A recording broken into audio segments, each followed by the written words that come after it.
নাজমুল, হাটে পশুর দাম কেমন দেখছেন এবং দাম নিয়ে ক্রেতা বিক্রেতারা কি বলছেন জানাবেন।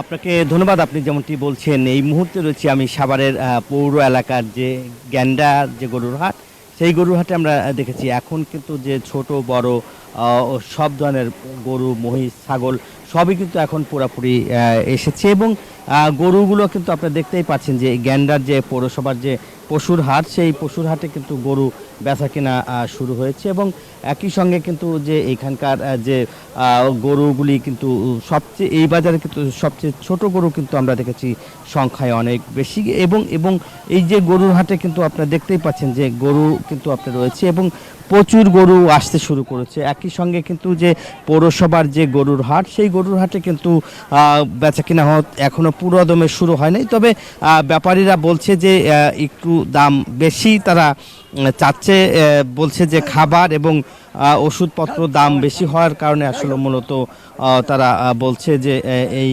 গরুর দাম কিন্তু একটু বেশি বেচা কিনা হচ্ছে এবং একই সঙ্গে কিন্তু যে বৈরী আবহাওয়া, সেই বৈরী আবহাওয়ার মধ্যে কিন্তু আপনারা জানেন যে এই পশু পালন করতেও কিন্তু তাদের অনেক সমস্যা হচ্ছে। একই সঙ্গে কিন্তু যে রাজধানীতে পশুগুলো আনছে এবং একই সঙ্গে কিন্তু যে দামও কিন্তু বেশি বলা হচ্ছে এবং যারা সাধারণ ক্রেতা তারা কিন্তু আসলে গরু কিনতে এসে কিন্তু তারা বলছে যে এখানকার যে গরুর বাজারে কিন্তু আপনার বলা হচ্ছে যে দাম বেশি নেওয়া হচ্ছে।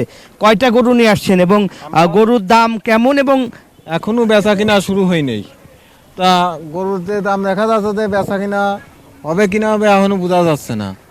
তা কাস্টমার দেখি আসুক, তারপরে দেখা যাক বেচা কিনা কি হয় কিনা হয়। এই আপনাকে যেমনটা আসলে বলছেন এবং এখানকার যারা ব্যাপারীরা বলছে যে এখনো গরু এনেছে, একটা গরু তারা বিক্রি করতে পারেনি এবং বলা হচ্ছে যে আসলে গরু বেচা কিনা হবে কিনা সেটা নিয়েই কিন্তু আসলে তারা শঙ্কায় রয়েছে এবং এখানকার দেখতেই পাচ্ছেন, আমরা যদি একটু দেখাই যে এখানকার গরুগুলো কিন্তু দেখতেই পাচ্ছেন যে প্রচুর গরু রয়েছে এবং গরু বেচা কিনার ব্যাপারে আসলে এখন পর্যন্ত দাম যেভাবে আসলে বেচা কিনা হবে বা কীরকম দাম চাচ্ছে সেরকমও কিন্তু আসলে বলা হচ্ছে না। আমি যদি আর একজন ব্যাপারীর সাথে একটু কথা বলি, কয়টা গরু এনেছেন এবং দাম কেমন? সালাম আলাইকুম।